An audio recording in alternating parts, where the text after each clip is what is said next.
WrestleMania Backlash, c'est ça le script? C'est ça, c'est... Donc, vous faites beaucoup de catch, hein, cette fois-ci. Bah oui, mais on n'avait pas dit, l'idée c'est de trouver quand même une raison pour laquelle les mecs reviennent regarder Raw le lendemain. Pas compliqué à faire, vous êtes à 40 à écrire des trucs, c'est quoi, hein? Oui, je décide de tout changer à la fin, et qu'est-ce que ça... C'est quoi ça? Là, sur mon bureau, qui c'est qui a mis ça là? C'est des lunettes. Il y a un mec qui a oublié ses lunettes. Non mais bon, il y a quelqu'un qui met encore des lunettes comme ça en 2021, vraiment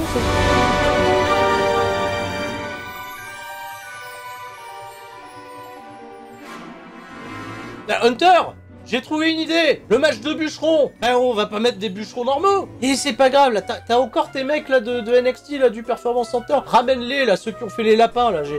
On va trouver du maquillage, on va leur trouver un truc à faire.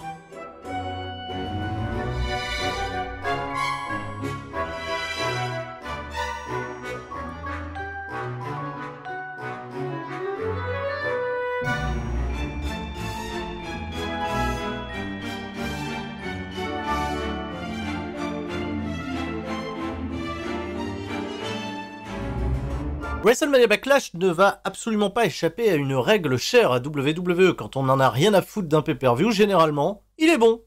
À une ou deux exceptions près, évidemment. Mais s'il fallait en tout début de vidéo vous recommander ou non le visionnage de WrestleMania Backlash, j'irais avec un bon gros oui. Oui, parce qu'autant ce pay-per-view est totalement symptomatique de la mauvaise gestion de WWE dans cette période de crise sanitaire où on va occuper notre espace et notre Thunderdome avec des conneries qu'on n'imaginerait même pas. Et en même temps, ça illustre à quel point WWE est capable du meilleur, avec deux affiches principales qui ont totalement tenu leurs promesses. Ouais, salut à tous, c'est Sturi et bienvenue dans cette review de WrestleMania Backlash qui s'est déroulée dans la nuit du dimanche 16 au lundi 17 mai. Un petit mot sur le kick-off où on a appris au dernier moment que Sheamus allait faire un Open Challenge pour son championnat des États-Unis, ce qui ne fait pas de sens. Parce que Adam Pearce avait réclamé à Sheamus de faire des Open Challenge chaque semaine à Monday Night Raw pour être un Fighting Champions à l'image d'un John Cena. Sheamus a refusé. Sheamus il a dit tu veux des Open Challenge? Très bien, hein, les mecs venaient au ring, il y a Humberto Carrillo, il se faisait casser la gueule avant que la cloche ne sonne. Il y a bien eu Mansour contre Sheamus, mais c'était pas une surprise, c'était pas un Open Challenge, c'était planifié. Humberto Carrillo contre Sheamus également qui était advertisé, le titre était même pas en jeu. Donc Sheamus, Open Challenge, qui va venir le défier? Eh ben, c'est ce bon vieux Ricochet, qui est venu en pantalon et en souliers de ville.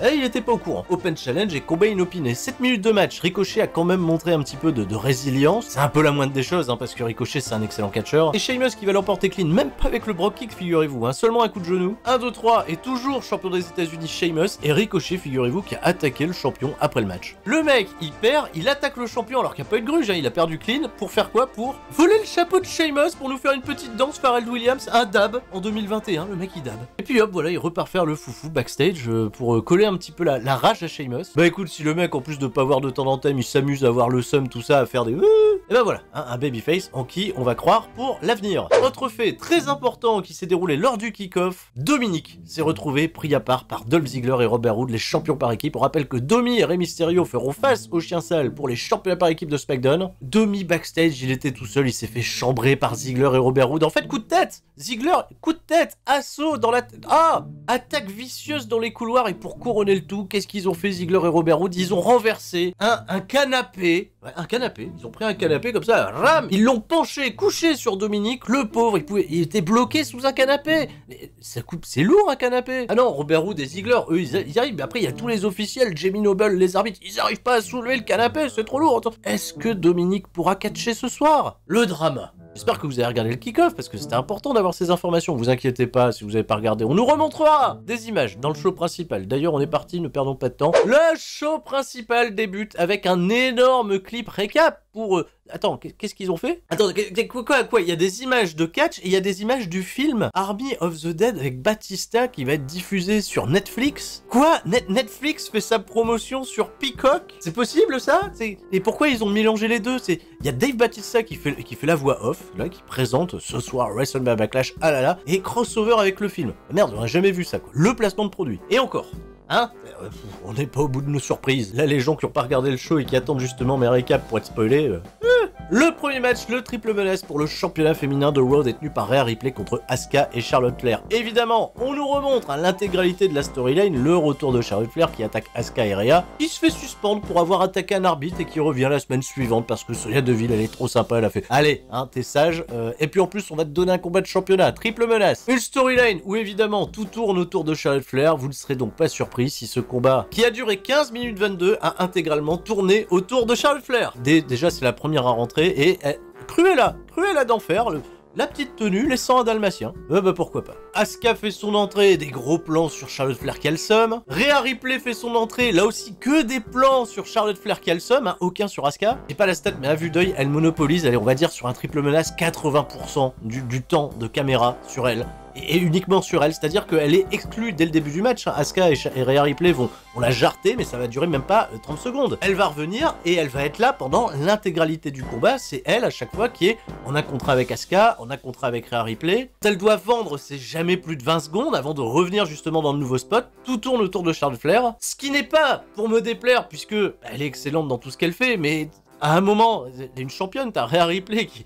Rhea Ripley, c'est la championne peut-être la plus transparente de l'histoire d'Euro, hein. C'est même presque pire qu'Asuka à ce tarif-là. Attention, n'allez pas me dire ce que j'ai pas dit, c'est loin d'être un mauvais match, au contraire, l'action est plutôt intense, avec très peu malgré tout de storytelling, et une victoire, mais alors ultra surprenante de Rhea Ripley. C'est bien que c'était la favorite pour remporter le match, mais Charlotte Flair, Charlotte Flair, elle se fait balancer à l'extérieur du ring par Asuka, elle reste quand même sur le plan, elle accueille Asuka avec un coup de pied, et pendant ce temps-là, Rhea Ripley porte son finish 1, 2, 3, et Charlotte Flair, normalement, elle a tout le temps de venir casser le tourbé, et non. En fait, elle vient pas, on sait pas pourquoi. On l'a pas vue morte et dans l'incapacité de pouvoir le faire, au contraire, il y a plein de plans sur elle après le match, et que des plans sur elle, encore une fois, qui limite s'estime s'être fait voler le match. Et tu pouvais intervenir 20 fois, 30 fois, elle l'a pas fait. C'est très simple, hein, la suite du programme, ça sera Charlotte Flair qui se dira oui, c'est pas moi qui ai été battu dans le triple menace, donc j'affronterai Rhea Ripley là à la prochaine. Voilà, victoire de Rhea Ripley, chouette match, hein, c'est du 3 écart, on a tout ce qu'il faut pour construire la suite du programme, hein, Charlotte, Rhea Ripley, Asuka, coucou, hein, trouve-toi une partenaire par équipe et essaye de tenter ta chance. Plus tôt dans la journée, on nous remonte des images de Bobby Lashley qui arrive à l'arène, suivi d'un clip de ce qui s'est passé la semaine dernière à Raw. Qu'est-ce qui se passe? C'est maintenant le triple menace? C'est pas maintenant. D'abord, on va retrouver le Miz et Morrison. Le Miz, il dit, mais quand même, tu vas choisir un combat Lumberjack, il a peur que je me sauve? Je me suis déjà sauvé d'un combat Lumberjack? Vraiment? Et Morrison, il dit, en effet, c'est pas juste misou, ce que je vais faire, je vais aller parler aux bûcherons qui ont leur vestiaire, je vais aller vestir des bûcherons, je vais me montrer persuasif avec eux, t'inquiète pas, et je leur dirai de pas t'attaquer. Même Miz, il y croit pas, il dit, d'où t'es persuasif, voilà, et on a un beau plan sur Miz totalement pour toi. Le Pantois Club. On nous remonte des images de Dolph Ziggler et de Robert Roode qui attaquent Dominique et qui le coincent sous le canapé. Oh là là. De ce fait, aïe aïe aïe, alerte drama, on est à l'infirmerie, Dominique, il y a un médecin qui est en train de l'évaluer, le papa il est en souffrance et qu'est-ce qui se passe? Il est pas en état de catcher, le médecin il a dit non. Non, Réré, il va falloir te trouver un autre partenaire. Oh! Alors évidemment, ça commence, tu vois, dans la tête des fans, mais qui sera le partenaire de Rey Mysterio? Qui va lui venir en aide? De qui Dominique sera jaloux à l'avenir? Est-ce que ce sera le retour de Buddy Murphy? Oubliez, hein, même si on a un Dominique qui n'est pas pour toi, il est déçu, il est triste, Dominique, ah là, ça aurait pu être le plus beau moment de sa vie. Lui qui en plus n'a jamais eu la chance de catcher devant des vrais fans. Dolph Ziggler et Robert Roode vont en ring bien contents de leur supercherie, Rey Mysterio arrive seul, et figurez-vous que Rey Mysterio n'a pas de partenaire. Non. On l'a quand même autorisé à faire un match par équipe à 2 contre 1. Chose qu'on a par le passé, hein, pas permis à plein d'autres catcheurs. Hein. Si ton partenaire il est pas apte, bah t'as pas de combat et on te remplace par une autre équipe. Non, Rey il a le droit d'aller faire un match handicap. Affronter Ziggler et Roode, être un petit peu fort, tu vois, au début du match, parce qu'il domine Rey. Il aura des comebacks bien entendu, mais c'est une hit hein, qui va durer plus de 10 minutes. Avec Dolph Ziggler et Robert Roode qui ne portent jamais leur finish, hein, mais à chaque fois ils se disent, mais c'est pas possible, il se dégage de tout ce Rey Mysterio. Et au moment où Rey, il a réussi à revenir, il a fait un DDT, il a fait un truc, voilà, il y a qui arrive? Dominique! Il se tient le ventre, hein. Attention, hein. Il a mal, mais visiblement, le médecin il lui a dit, bah vas-y quand même. Hein, voilà. Donc soit Domi, il a vraiment attendu que ça aille mieux, qu'on lui donne le feu vert, ou soit il vient pile poil, tu vois, en opportuniste au moment où son père il est en train de reprendre l'avantage. Il demande le relais à papa, mais papa il le regarde, il lui fait, mais non, t'es pas en état, je dois gagner le match à 2 contre 1. Domi il fait, non, je vais y aller, puis il veut pas faire le relais, hein, Rey Mysterio, il refuse, mais à un moment, il est un petit peu dans l'obligation de se retrouver dans son coin. Domi, il lui vole le relais, il va au ring, Domi, et on va voir s'il a le fighting spirit, il est face à Robert Roode qui s'est beaucoup moqué de lui, et Robert Roode il lui met un gros spinebuster, et finalement Domi, il est nul. Bon, bah voilà, bah ils vont perdre, hein, Domi et Rey Mysterio, finalement, c'est une erreur, hein, comme ça fera un rematch un petit peu plus tard. Non, non, Domi, il fait le relais à Rere, il repart à l'assaut, il fait même des relais à Domi, ils travaillent ensemble, ils galèrent un peu, tu vois, il y a plein de faux finishes qui tombent. Le match est plutôt cool, attention, ça déconne pas, et finalement, Rey Mysterio réussit son 619, Domi fait un frog splash depuis la 3ème corde, et nouveau champion par équipe de SmackDown, Domi et Rere, la belle histoire. Un chouette combat dans l'ensemble avec un peu de drama exagéré. Mais bon, voilà, on fait la belle histoire. Dominic Mysterio, champion à la WWE, sans avoir une seule fois dans sa carrière, j'insiste vraiment dans sa carrière, catché devant un vrai public. Ça fait 1 an et bientôt que le gamin il est là, il a jamais catché devant un vrai public. Quand on y réfléchit bien, bravo Domi, bravo Rere, belle image, on fait l'histoire. Ils nous l'ont répété 1 milliard de fois. On nous remonte des images de la bande-annonce de Army of the Dead, hein, qui sera sur Netflix, on sait pas quand, c'est bientôt, coming soon. Et entremêlé d'images de WrestleMania. Pourquoi il y a WrestleMania dans Army of the Dead? Je comprends rien. On retrouve de ce fait John Morrison, backstage, il va aller parler au bûcheron, là. Je vais être honnête avec vous, en fait. Le show est bien, c'est un bon show. Est-ce que j'ai vraiment envie de parler de ça? Est-ce que vous avez cliqué pour que je parle de ça? Voilà. Tiens, vous savez quoi? J'en parlerai pas. Voilà. Aussi simple que ça, j'en parlerai pas. Voilà. Peut éteindre. C'est bon. Clac. Voilà.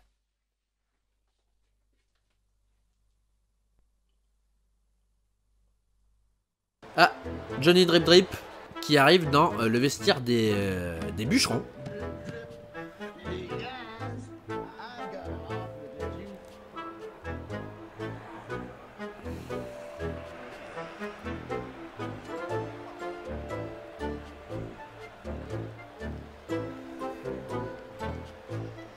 Et donc, dans le vestiaire des...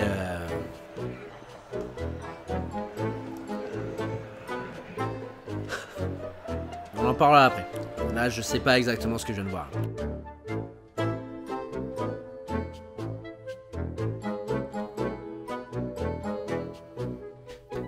Même Rabbi, il veut pas en parler. Donc, des zombies étaient présents dans les vestiaires des bûcherons. Pourquoi, à votre avis? Parce que lundi, quand il a demandé à Adam Pearce un match de bûcherons, il a fait dans les bûcherons, je veux des mecs de Raw, des mecs de SmackDown, des aliens, des zombies. Hein, finalement, on n'a pas trouvé de mecs de Raw, on n'a pas trouvé de mecs de SmackDown, on n'a pas trouvé d'aliens, on a trouvé que des zombies. Alors en réalité, les zombies, c'est des mecs à Hunter, hein, voilà, à qui on a mis des maquillages. On a reconnu Joe Gacy, on a reconnu Cal Bloom, on a reconnu 2-3 mecs, tu vois, qui sont pas encore à l'écran à NXT, mais qui sont en territoire de développement, bien sûr. Mais c'est peut-être qu'une blague, hein, c'est peut-être qu'un postiche, et puis y a pas de zombies après, hein. Bien sûr que non. Ça n'existe pas. Un long plan, sa mère, on se serait cru dans l'émission des nuls, sur le dos du t-shirt de Jimmy Uso qui rentre dans le vestiaire de Roman Reigns. Alors il a remonté toute l'allée, il y a un plan interminable, il vient de chez lui, c'est pas possible pour aller jusqu'à chez Roman Reigns. Et Jimmy Uso, il tombe sur qui? Il tombe sur son frère et il lui fait « Eh, comment ça se fait que sur la porte du vestiaire, il est marqué Roman Reigns ?» Il devrait être marqué Roman Reigns et Jey Uso. Mais arrête de dire à Roman Reigns que, voilà quoi, c'est normal, c'est lui le chef de la tribu. Mon cul, il lui dit Jimmy Uso, c'est ce qui serait bien. On est également notre vestiaire, peut-être pas aussi luxueux que celui-là, mais un vestiaire sur lequel il est marqué Jey et Jimmy Uso, champions par équipe. Il continue à beurrer le mou, tu vois, pour son frère. Vas-y, viens, on fait une équipe. Arrête, laisse tomber ces histoires avec Roman Reigns là. Et Roman Reigns, il se pointe, il fait quoi? Parle de moi là? Qu'est-ce qui se passe? Et Jimmy Uso lui dit juste t'inquiète, bonne chance pour ton match ce soir, et puis il se casse. C'est pas fini, hein, on est un Raw, on a des segments backstage, et justement, John Morrison, il dit au Miz, mec, j'ai vu les bûcherons, c'est des zombies. Zombies. Le Miz, il fait bah non, arrête, c'est pas des zombies, les zombies ça existe pas, t'as dû avoir une hallucination. Peut-être parce que... Je rappelle, il y a un documentaire sur Rob Van Dam, hein, juste après, mais bon, on va pas faire de lien, on va pas tirer de conclusion hâtive. Donc là, Morrison il vient de dire non, mais en fait j'ai halluciné parce que Miz lui dit les zombies ça n'existe pas. Et il y a les putains de zombies qui arrivent. Putain, niquez-vous, quoi. Et on regarde toujours du catch, on regarde pas du catch, c'est quoi? C'est maintenant le match? On a des explications. Alléluia, des explications rationnelles à tout cela, merci à Nadvirk, Corey Graves et Byron Saxton, hein, derrière eux, même dans le Thunderdome, hein, il y a des écrans avec des zombies dans les webcams. Batista, la star du film Army of the Dead, il a dit « C'est dommage, les copains, je suis pas là, je voulais être là, mais je suis pas là, mais j'ai envoyé des copains me remplacer pour vous assister pour la promotion de Army of the Dead. » Alors, stop, faux, alors, j'ai pas vu le film, je suis pas spoilé, mais c'est pas ses copains. Quand tu regardes la bande-annonce, il tire avec sa mitraillette sur les zombies. C'est qu'il est pas copain avec les zombies. Donc les zombies qu'il a envoyés, c'est pas les copains de Batista. On nous ment, le storytelling, qu'est-ce qui se passe? Donc entrée du Miz et de Morrison, donc tout va bien à ce moment-là. On nous rappelle que le match est sponsorisé par Army of the Dead sur Netflix. Entrée de Damien Priest, voilà, qui fait son archer, là, les flammes, tout ça. Et là, à l'extérieur du ring, Morrison et le Miz, ils se rencontrent. Et ben, il y a des zombies. Bon, par contre, maintenant je suis hypé pour voir l'arrivée des zombies, quoi. Que logiquement, les zombies, attends, c'est des zombies face? C'est-à-dire qu'ils vont attaquer que Miz? Parce que les zombies, logiquement, ça bouffe pas tout ce qui est devant. Ils vont les bouffer, ils vont se faire tuer. Donc quand même, les zombies, ils sont là, mais pour un truc de... Alors là, il y a Miz et Morrison qui essayent de fuir. Il y a de la fumée à l'extérieur du ring. Les commentateurs, ils sont en train... Ah ben putain, il y a un zombie qui sort de dessous la table des commentateurs. Mais c'est la fin du show, là, alors. C'est une attaque de zombies à la con. Va y avoir un match. Morrison, il s'est barré. Miz, il se retrouve tout seul. Qu'est-ce que tu branles? Damien, il s'en fout. Damien, il... Ah, si, regarde, il est pas... Mais ils vont pas catcher, vous allez vous faire bouffer le cul. Barrez-vous. Trop d'informations. Alors Miz, il se retrouve à l'extérieur du ring. Remonte dans le ring. Il attend, Oh là là, merde. Je vais me faire bouffer le cul par les zombies. Trending number 1 in the United States. Mais tu m'étonnes, mais faut voir ce qu'ils disent, les gens. Ils sont là, ils se disent, mais barrez-vous. Ils vont se faire bouffer le cul par les zombies. Cassez-vous. Alors Damien Priest et le Miz, ils savent pas, eux, comment ça marche. On fait quand même le catch, on fait pas le catch. Bah ouais, en fait, il y a l'arbitre, il sonne la cloche. Et on a des zombies, en fait, qui sont particulièrement disciplinés. Tu vois, qui viennent du Performance Center, on leur a appris les règles. C'est un lumberjack, c'est-à-dire que vous restez bien autour du ring pendant tout le match. Et vous rentrez surtout pas dans le ring, parce que ce serait pas logique, il y aurait disqualification. On parle toujours de catch, là? Je suis vraiment obligé de vous commenter ça. Non mais vous... Les zombies, Qu'est-ce que c'est que cette connerie en réalité? C'est le catch congolais, c'est ça? C'est arrivé chez nous, Voilà, le combat vient de commencer, une projection de la jambe effectivement. On peut appeler ça comment, Captain Bellino? Jambe roulée, si ça peut s'appeler comme ça. Allez là, allez. Allez. Et ce monsieur-là, il sent l'odeur de la mort, effectivement. Allez, c'est comme ça. Allez. Il veut en finir, Mfalme. Non, sont chassés, faire tomber tout le monde ici. Non. Un monsieur comme un chien enragé, il cherche à tuer quelqu'un. Allez. Le combat est fini. Le président Zouzou doit venir ici, vraiment. Je me demande vraiment, est-ce qu'il a bien mangé avant de monter sur le tatami, parce que ça sera chaud. Il mange toujours bien. Bien, donc, après ce qui vient de se passer, parce que ça s'est réellement passé, donc le Miz et Morrison sont morts, dévorés par des zombies. Damien Priest, tout va bien, lui, parti backstage, tout ça. Quid de ce qui se passera demain à Raw, parce que personne n'a tweeté, personne n'a dit RIP The Miz, RIP John Morrison, Maryse elle a pas tweeté. Batista, il a tweeté. On lui a demandé, alors, tu te rends compte quand même que l'image que t'as fait au catch, il a fait, mec, je suis dans un avion. Tu crois même pas que c'est moi qui ai booké cette merde? Super, Batista. Merci. Il a dit, voilà, j'ai un film à promouvoir, maintenant, démerdez-vous. C'est Vince qui s'occupe du bail. Les zombies.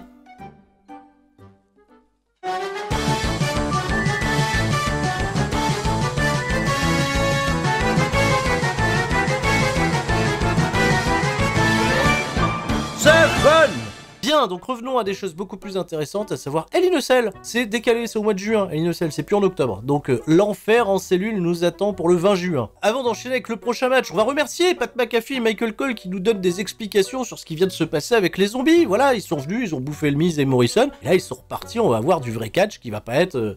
envahi par des choses hallucinantes. Bayley, elle affronte Bianca Belair. Évidemment, on nous remontre tout un clip pour nous hyper le match, et ça va être très compliqué pour moi, parce que j'ai vu ce match une première fois juste après le délire des zombies, j'ai jamais réussi à y être attentif plus d'une seconde. Elles vont offrir 16 minutes de catch, que j'ai revu après coup, que j'ai revu le lendemain, tu vois, tête reposée, d'un très bon match de catch plutôt solide, avec une bonne histoire bien racontée. Bayley qui la joue à l'expérience, une Bianca Belair qui est plutôt à l'aise, tu vois, dans ses pompes, parce que beaucoup plus athlétique, elle arrive à prendre de vitesse Bayley sur tous les tentatives d'assaut qu'elle essaye. Le match peut être un tout petit peu long, ce qui va faire la différence, c'est que Bayley va s'en prendre à la tresse de Bianca Belair. Elle va réussir à lui porter une espèce de Rainmaker Belly to Belly qui malheureusement n'obtiendra qu'un compte de 2. Elle va se servir de la tresse pour essayer de, je sais pas, de ligoter Bianca Belair, mais qui va s'en sortir, qui va porter une espèce de petit paquet un peu bizarre, mais avec l'aide de Sanad pour un compte de 3.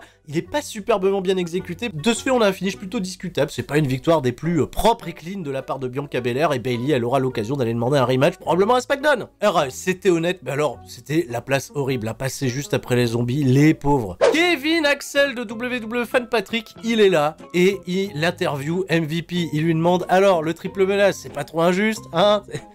Putain, rien que ça, j'en ai marre, hein, si vous avez vu les Raw Recap. Oh là là là là là. MVP qui tourne en boucle. Le disque est toujours le même, vous inquiétez pas. Bobby Lashley, c'est le Almighty. Et même si on est à 2 contre 1, que les circonstances font qu'il n'est pas favori et qu'il peut perdre son championnat sans être rivé les épaules au... Ah, ça me gave! Et même si on n'était pas du tout hypé par la construction de cette storyline, figurez-vous que ce triple menace, comme on le dit dans le jargon, il a over-delivered. C'était excellent. 14 minutes de match où, déjà de manière très surprenante, Bobby Lashley va s'allier avec Drew McIntyre pour essayer de mettre de côté Braun Strowman, une alliance qui va pas durer longtemps parce qu'ils vont bien entendu se foutre sur la gueule. Il y a ce côté un peu gros match de bourrin, tu vois, avec des gros finishing moves qui arrivent d'un peu partout à l'extérieur du ring, tout ça, un peu dans l'idée, tu vois, des gros matchs qu'on a vu avec Brock Lesnar, Strowman, Samoa Joe, Roman Reigns. Le véritable fait marquant du match, c'est Bobby Lashley et Drew McIntyre qui vont s'éclipser sur la rampe d'entrée pour se bagarrer. Drew McIntyre va balancer Bobby Lashley dans le décor, il va y avoir des étincelles, voilà, et on se dit Bobby Lashley là il est out. Ça va donc en effet se régler entre McIntyre et Braun Strowman. Bah figurez-vous que les mecs ils ont bougé leur cul, même s'ils avaient que 3 minutes de séquence l'un face à l'autre, c'était excellent. Gros big up au spot du Michinoku Driver qui m'a véritablement fait frissonner. Alors Drew McIntyre qui fait décoller avec autant d'aisance de Braun Strowman, c'était joli. Et au moment où McIntyre pense avoir le dessus, porte son Claymore Kick sur Braun Strowman, Bobby Lashley revient de nulle part en gros chacal. Pire sur Braun Strowman, 1, 2, 3, vainqueur et toujours champion Bobby Lashley. Gros plan bien entendu sur Drew McIntyre qui a le seum. En effet, Braun Strowman s'y attendait, hein, il était là pour prendre le pin. Et pourtant, c'est vraiment un des catcheurs qui a le plus brillé dans ce match. C'est une des meilleures perfs de Braun Strowman. J'ai un peu de mal à savoir quelle sera la suite du programme et est-ce qu'on aura des nouvelles têtes qui vont apparaître dans le haut de la carte ou est-ce qu'on va encore se taper Bobby Lashley contre McIntyre? Je sais pas si je suis très chaud pour ça. On est prêt pour le main event. Il n'y a plus de promotion pour Army of the Dead, il n'y a plus de mecs qui apparaissent, de zombies là, qui apparaissent dans les webcams, là c'est bon, on voit le Stephen Guy au loin, tout va bien. Le long clip de feud pour ce main event entre Cesaro et Roman Reigns, qui applique pas mal d'images, et de Seth Rollins, et des frères Russo. C'est là où j'ai peur, on avait un petit peu peut-être tous peur de ça, d'un overbooking un petit peu trop gros sur le match, mais une envie de voir Roman Reigns gagner, peut-être, mais de manière crade, à nous garder Cesaro fort pour les semaines à venir. 27 minutes et 30 secondes d'un excellent combat. C'est aussi, et c'est à souligner, un excellent travail de production de la part de WWE pour avoir aussi bien été capté les émotions, les énergies autour de ce match sur le visage d'un Roman Reigns qui est désormais véritablement le boss final du game. Avec ses sourires, ses excès de confiance, le mec est pas essoufflé. Après quoi, 27 minutes de match, le mec il en ressort frais comme un gardon. Toute la détresse, bien entendu, captée sur le visage de Cesaro qui va malgré tout prendre l'ascendant au début du match, en rencontrant tout ce qui est manœuvre technique, lutte au sol pour amener Roman Reigns, tu vois, à être obligé de battre en retraite quand il y a des tentatives de tomber un peu surprenantes. Et un Roman Reigns qui fait toujours preuve de beaucoup de calme. Il est stratège, il se dit ok, en plus de ça, juste avant le match, il dit à Jey Uso, viens pas, occupe-toi de tes affaires avec ton frère, je vais y aller, je vais faire le boulot moi-même, j'ai pas besoin de toi. C'est Cesaro. Et c'est vrai quoi, l'histoire c'est que Cesaro c'est un mid-quart d'heure. Roman Reigns, l'idée c'est qu'il le prend à la légère, donc Roman Reigns en fait, il va rester calme. Putain de calme. Pendant tout le match. Au retour dans le ring, Roman Reigns va réussir à reprendre un peu le dessus et balancer Cesaro à l'extérieur du ring qui va mal se réceptionner sur l'épaule et ça va être un point déterminant pour toute la suite du match, pour tout le storytelling, savoir un énorme work sur le bras de Cesaro, le bras droit. Le bras en plus avec lequel il porte ses fameuses European Uppercut et le bras dont il se sert pour faire tous ses soulevés de terre, toutes ses projections, ses Giant Swing et figurez-vous qu'on n'aura pas le moindre Giant Swing pendant tout le match. Il a été teasé au début mais finalement Roman Reigns bien entendu il a attrapé les cordes, il a réussi à s'en sortir et Roman Reigns quand il s'aperçoit qu'il a créé une espèce de brèche dans la défense de Cesaro, à savoir lui péter le bras et commencer à le travailler, il a ce sourire en coin. Et là, le travail de production est incroyable parce qu'il apparaît toujours, tu vois, dans le dos de Cesaro avec, tu vois, le gros sourire au coin des lèvres. Cesaro va toujours essayer de revenir un petit peu avec du forceps, il est toujours un peu staying alive dans sa manière de vendre. S'il peut toujours aller mettre un petit taquet, un petit coup de poing, un petit uppercut pour nous dire, les mecs, croyez en moi, je suis toujours là, je vais me battre. Putain, il le fait. Il y a cette séquence où on se retrouve à l'extérieur du ring où Cesaro, il veut aller porter sa superplex sur Roman Reigns, mais malheureusement, Reigns lui tire le bras, le mec tombe sur les cordes et là, en effet, le bras se retrouve compressé, tu vois, contre la structure du ring. Et il y a ces marques marque intrévisible qui commence à apparaître dans l'intérieur du bras de Cesaro. On se dit, le mec est totalement niqué, il vend ce bras en plus à la perfection, et Roman Reigns, il va commencer à taper là-dessus. Et ça l'amuse d'ailleurs, parce qu'il trash-talk sans arrêt la caméra à chaque fois qu'il fait des torsions sur le bras, il s'éclate. Roman Reigns, il est dans son élément. Et c'est à la fois là où il est le meilleur, et à la fois là où il commet des erreurs. Puisqu'en étant trop sûr de lui, Cesaro, il arrive à avoir ses petits comebacks, voilà, à se dire, j'oublie la douleur, j'y vais, je mets des European uppercuts, je mets des coups de poing. Il réussit à passer sa superplex, encore une fois, grosse démonstration de puissance. Cesaro, il commence d'un côté à utiliser le sharpshooter, Roman Reigns, il revient, il fait des Fujiwara armbar. Quand Roman Reigns, il s'aperçoit que Cesaro, il résiste trop, il se dit, vas-y, c'est bon, il faut que je termine ce match au plus vite, on est parti, la guillotine. Et c'est un nouveau truc, tu vois, qui est un peu symptomatique du nouveau Roman Reigns, c'est qu'il va plus donner priorité à cette guillotine avec laquelle il a gagné énormément de matchs qu'à sa spire, qui l'avait rendu populaire, et tout le monde fait des spires, à un moment on en a marre. Sauf que Cesaro, c'est peut-être un des premiers mecs qui arrive aussi bien à se sortir de la guillotine, tout simplement parce qu'il a une puissance hors du commun. Il donne tout ce qu'il a, même s'il a plus le bras droit, tu vois, en état de fonctionner, il casse son sharpshooter, mais il n'arrive pas à l'appliquer avec la pression qu'il souhaiterait, parce que pour bloquer la prise, il est obligé de se servir de ce bras droit, il va se servir de la main gauche tout en vendant le bras droit, et là, la scène est incroyable entre la souffrance et de Cesaro qui peut pas appliquer sa prise comme il le souhaite, Roman Reigns qui est totalement en galère, est-ce qu'il va réussir à atteindre les cordes? Et quand il est à ça d'atteindre les cordes, Roman Reigns, Cesaro qui a le réflexe d'attraper le droit de partir en clipper crossface. Et c'est même là en plus qu'il fait l'erreur, Cesaro, parce qu'il laisse ses bras justement trop à portée de Roman Reigns, qui parvient, et là c'est là où c'est beau, c'est là où le catch ça me plaît, c'est là où c'est exceptionnel. Roman Reigns qui, avec sa tête, en tournant la tête, arrive à faire un point de pression au niveau déjà du poignet, puis de l'intérieur du bras où Cesaro est particulièrement blessé pour faire casser la prise. La production était incroyable, les expressions faciales et de Roman Reigns et de Cesaro rendaient le truc encore plus compréhensible. Là on se dit ça y est, tu vois, on est en présence de deux dieux du catch à qui on a fait confiance, à qui on a dit, vous voulez faire 30 minutes de catch? On fait pas de bullshit, vous êtes passé après des zombies, hein, mais c'est pas grave, hein, allez-y, régalez-nous. Et on est parti, hein, tu vois, c'est ça, c'est 5 étoiles. Reigns qui renverse la prise, qui arrive en ground and pound, cette position qu'il affectionne tout particulièrement, il a buté tout le monde avec ce ground and pound, et il y va, les coups d'avant-bras, et Cesaro, qu'est-ce qu'il est trop puissant Cesaro, il arrête l'avant-bras, il repousse, Roman Reigns, il arrive malgré tout à rouler, à faire des get roll, à récupérer sa guillotine, et là c'est parti, on a une guillotine qui est workée à la perfection, avec des plans, là encore totalement fantastiques, sur le crâne de Cesaro qui est en train de devenir violet, les veines qui sont de plus en plus apparentes, et Cesaro qui résiste, qui se soulève, qui arrive à porter Roman Reigns, qui arrive à lui écarter le bras, mais Roman Reigns qui est très puissant lui aussi, qui referme le bras comme une tenaille, encore des plans sur Cesaro, sur la grosse veine bleue, et là où on se dit, putain c'est pas possible, il va taper, Cesaro il va pas résister, le mec arrive toujours à nous donner un peu d'espoir, que ce soit avec un mouvement de sourcil, un mouvement de bras, peu importe, c'est super, tu vois, la précision, le détail dans le catch rendent vraiment les choses hyper passionnantes. Et c'est ce qu'il fallait faire. Ce finish arrive à la perfection. Cesaro, il a tout donné pour essayer de lutter dans cette prise qui a été quand même portrayée comme un des trucs les plus puissants à la WWE ces derniers mois. Cesaro abandonne. Il passe out. Il abandonne pas, clairement, c'est l'arbitre qui prend la décision d'arrêter le match parce que Cesaro est peut-être pas en état de continuer, donc c'est pas un abandon clair et net. Et le sourire en coin et toute sa suffisance incroyable, Cesaro en fait, il vient tout simplement de prouver qu'il n'appartenait plus à la mid-card et qu'il pouvait tenir tête à l'un des plus gros compétiteurs de WWE dans la hiérarchie. Et c'est là où j'ai bien entendu lu les réactions sur internet. Oh là là, Cesaro il a perdu clean, on n'arrivera pas à le reconstruire, surtout qu'après il y a un gros aftermatch. Jey Uso qui arrive et qui adoube encore une fois Roman Reigns. Pas de trace de Jimmy, mais qui va aller attaquer Cesaro. Et au moment où Jey Uso allait porter son splash sur Cesaro, musique de Seth Rollins. Et là, on se dit, waouh, pourquoi à ce moment-là, Seth Rollins qui arrive, drip, hein, Seth Rollins, encore une fois, un costard totalement à la con. Énorme face-off avec Roman Reigns. Et là, on sait, il y a SummerSlam qui arrive, on se dit, est-ce qu'ils vont builder, tu vois, une affiche qui fait vendre à fond la caisse Cesaro, c'est peut-être pas suffisamment assez fort, on va plutôt mettre Rollins face à Roman Reigns, est-ce que Rollins va tourner face? Pas du tout, absolument pas. Seth Rollins, il s'est mis à rigoler devant Roman Reigns. C'est mon grand copain, Roman Reigns. Et puis, Cesaro, bah alors, il m'a manqué de respect. Et bah, il va démolir Cesaro dans l'aftermatch. Roman Reigns, Jey Uso, c'est plus leur affaire, il se casse. On va avoir 2 minutes où Seth Rollins va bloquer le bras de Cesaro pour l'éclater contre les poteaux, pour le tordre dans tous les sens, lui porter un stomp. Enfin bref, c'est un gros beatdown. Un Seth Rollins qui en sort excessivement vicieux et un Cesaro qu'on cuttera peut-être pour les semaines à venir, le temps de vendre la blessure. Mais c'est là où en fait je suis totalement rassuré les mecs. C'est une excellente histoire, c'est peut-être la meilleure décision ever. Surtout avec cet aftermatch qui justifiera probablement l'absence de Cesaro et le manque qu'on va nous créer. J'espère pour tous ceux qui pensent que Cesaro vient de se faire voilà effacer du haut de la carte, que là c'est pas du tout le cas en fait. Il a perdu clean en étant en effet hyper combatif, en montrant bien plus de ténacité que n'importe qui avant lui. Mais tu vois, dans l'esprit compétitif de ce match et sur le fait qu'il va devoir prendre du repos, se reconstruire, se entraîner, revisionner le match, tu vois, à la télévision en disant bah là j'ai fait des erreurs, là j'ai fait des erreurs, comment je peux contrer la guillotine, et Taipei, un match retour comme pas permis quoi. Cesaro, il a tout ce qu'il faut pour partir dans la salle de récupération d'énergie là sur Namek, et comme un Saiyan, tu vois, frôler la mort et revenir plus fort face à Roman Reigns. Et en plus de ça, tu vois, il aura d'autres étapes dans son parcours initiatique, il devra battre Seth Rollins à nouveau, peut-être Jimmy Uso, peu importe, pour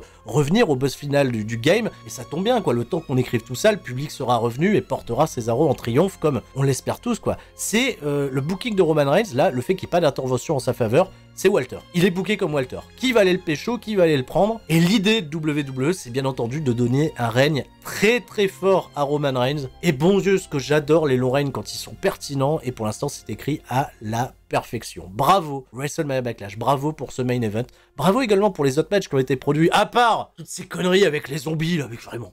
C'est incroyable de se dire que ça puisse vivre au même endroit, quoi, c'est fou. Il y aura vraisemblablement un petit moment sur Twitch en compagnie de Flo et Drabi pour débriefer tout ça dans un 3CFM. Je vous tiens informé, suivez-moi sur les réseaux sociaux et bien entendu, si vous avez aimé ce que vous avez vu, des pouces bleus par milliers, des abonnements, de l'amour et toutes vos réactions dans les commentaires. Est-ce que vous êtes de mon avis? Est-ce que vous n'êtes pas de mon avis? Est-ce que vous voyez Cesaro avoir encore une chance dans le très haut de la carte? Est-ce qu'il n'est pas tout simplement le meilleur babyface de WWE à l'heure actuelle? Même Vince, hein, le vieil homme au loin, il sait encore ce qu'il fout, hein.